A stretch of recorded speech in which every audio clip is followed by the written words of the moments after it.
Fala, sexto ano, tudo bem com vocês? Aqui quem fala é o professor Éder e vamos iniciar hoje a nossa primeira aula do caderno de atividades que vocês receberam, né? Só para critério assim, de informação, para vocês se localizarem melhor nas atividades, né? Geografia, vocês receberam 4 atividades aí, atividade 1, 2, 3 e 4, né? Então, vocês vão ter uma aula de cada atividade por semana. Essa semana a gente abre com a atividade número 1, que vai falar da questão do espaço e das pessoas. O conceito de espaço na geografia, galera, ele é muito importante, porque a gente precisa compreender o espaço que a gente está inserido, ou seja, o espaço que a gente mora, o espaço que a gente vive, o espaço onde a gente tem as nossas relações escolares, de amizade, né? A gente precisa entender todos esses espaços para compreender como a geografia vai ser desenvolvida. Então, primeiro a gente entende o que é o espaço natural e o espaço geográfico, para depois, nas próximas aulas, a gente falar de paisagens, de lugar e trabalhar outros conceitos da geografia com vocês, né? E de território, inclusive, também, né? Então, vamos lá.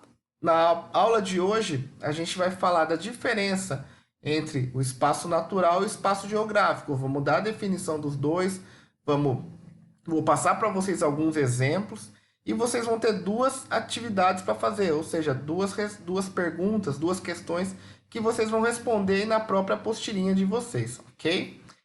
Então vamos lá, sexto ano, começar a nossa aula propriamente dita, né? O espaço natural. A localidade onde você mora ocupa um determinado espaço da superfície terrestre. Há milhares de anos, porém, esse espaço não era habitado por seres humanos. Havia apenas a natureza original, formada por solos, rochas, vegetação, fauna, rios, clima, entre outros elementos. Então havia um espaço natural. Então, para vocês entenderem, pessoal, o espaço natural é aquele espaço que ele existe independente da ação humana, né? Como exemplo, a gente tem esse rio aqui. A gente está percebendo aqui um rio de meandro, ou seja, é um rio com essas curvas. Aqui é todo coberto por vegetação em volta desse rio. Esse rio ele foi formado há milhões e milhões de anos, em outras eras geológicas, bem antes de ter habitação humana no planeta Terra. Então, esse é um espaço natural. Ele é um espaço que ele foi moldado pela ação da natureza, ou seja, pela ação das chuvas, pela ação dos ventos, pelo clima, né, de uma determinada região e por aí vai. Então, o espaço natural vai ser um espaço, como diz o próprio nome, um espaço onde a natureza envolve o seu modelo, né? Então, vai ser o clima, vai ser as florestas, vão ser os rios, as praias, né, os litorais e por aí vai. Então, continuando a nossa leitura aqui. Atualmente, porém, há pouquíssimos espaços naturais na Terra.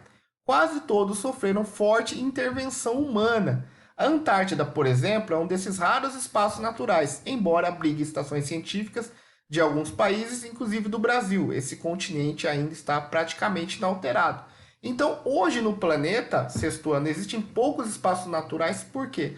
Porque o homem já tem conhecimento de praticamente todo o planeta, né? Se ele não vai ocupar, por exemplo, uma área lá no fundo da floresta amazônica, pelo menos ele já tem o conhecimento, tem um satélite que tira foto daquela região. Vocês podem observar no Google, né? Quem já teve oportunidade de entrar no Google Maps, né? No Google Earth, vocês conseguem visualizar todos esses elementos do planeta. Então, praticamente não há espaços naturais, né? Porque o homem já tem um conhecimento bastante amplo desses espaços, né? Sobra a Antártida, né? Lá o continente gelado, né? No sul do planeta Terra, que ainda é um espaço que não tem habitação, né? Só tem algumas áreas de pesquisadores que vão lá para pesquisar a fauna, a flora do local, a questão do degelo, né? Mas não tem cidades, né? Como a gente conhece aqui como é conhecido no restante do mundo, né? Então é um espaço ainda que a gente pode se considerar como um dos últimos remanescentes de espaço natural no planeta Terra. E E vamos então para o espaço geográfico, que é o espaço que nós, seres humanos, alteramos durante todos as eras humanas no planeta, né? A partir do momento que o homem começa a interferir no planeta, ele começa a moldar o espaço que era natural e passa a ser geográfico. Então vamos dar um exemplo aqui do Brasil. Quando os portugueses e outros povos europeus chegaram às terras conhecidas hoje como Brasil, o espaço onde você vive era ainda um espaço natural. Se considerarmos que esses povos indígenas pouco alteravam o espaço que habitavam, então os índios eles alteravam o espaço, mas alteravam de forma bem pequena. Eles faziam algumas tribos que eram detinham já o conhecimento da agricultura, iam lá, plantavam algumas culturas agrícolas, né?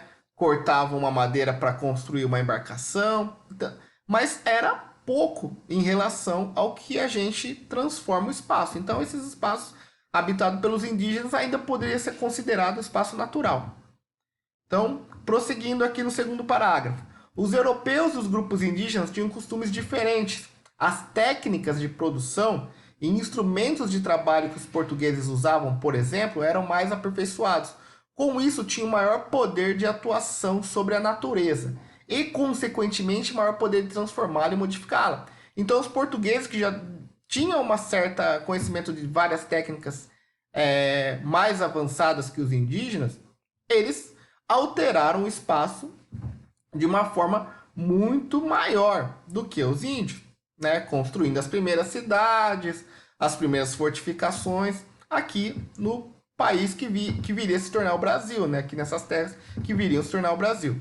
Novos cultivos e novas técnicas agrícolas foram introduzidos, a derrubada das matas intensificou-se, a madeira obtida serviu para a construção de pontes, casas, móveis, entre outros. Mais tarde, represou-se a água dos rios para a irrigação de terras, destinadas ao cultivo agrícola e à criação de animais. Construíram-se estradas e fundaram-se vilas, que cresceram ao longo dos anos e transformaram-se em cidades. O espaço que exibia as marcas das culturas indígenas passou a apresentar também traços de outras culturas. Esse espaço construído ou produzido é o que se denomina espaço geográfico. Então, enquanto o espaço natural, o espaço da natureza, que é modificado apenas pela natureza, o solo, as rochas, a vegetação, já o espaço geográfico é o espaço que é construído e produzido por quem? Pelos homens, pelos seres humanos. Ele é alterado, né, durante todo o período histórico e até hoje esse espaço ele é alterado, ok? A cidade em que você vive é, dessa forma, um espaço geográfico, resultado do trabalho de todas as gerações que nele viveram e vivem, pois o espaço geográfico está em contínua transformação, como a gente pode observar aqui nessa imagem. Isso aqui é do Rio, o espaço natural, e aqui o espaço geográfico. Ó. Aqui está a cidade do Rio de Janeiro. Né? Então tem as rochas, tem toda essa vegetação, tem aqui o mar, né? a Lagoa Rodrigo de Freitas. Então, quando os portugueses chegaram no Brasil, eles viram a natureza, né? Eles tiveram contato primeiro com a natureza. Depois foi se construindo as vilas, as cidades e foi se ocupando todo esse espaço que era natural para construir as cidades, como vocês observam aqui, esses vários prédios, várias casas, vários edifícios. E daí esse espaço que era natural, que era só das rochas, do mar, da vegetação, passa a ser o quê? Um espaço geográfico, ou seja, ele foi modificado e produzido pelo homem.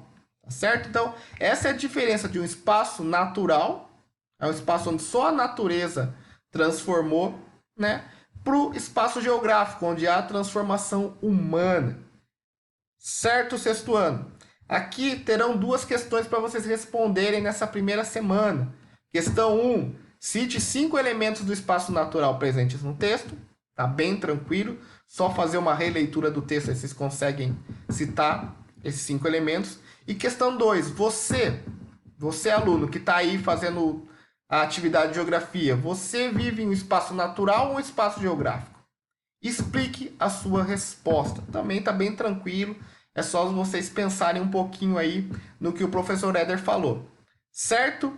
Qualquer dúvida, pessoal, releiam o texto, revejam este vídeo, tá ok? O vídeo vai ficar aí postado por todo o tempo que vocês necessitarem, ok? Se persistirem as dúvidas também, entre em contato no grupo de WhatsApp, falem comigo, sem problema, mandem questionamentos, mandem dúvidas.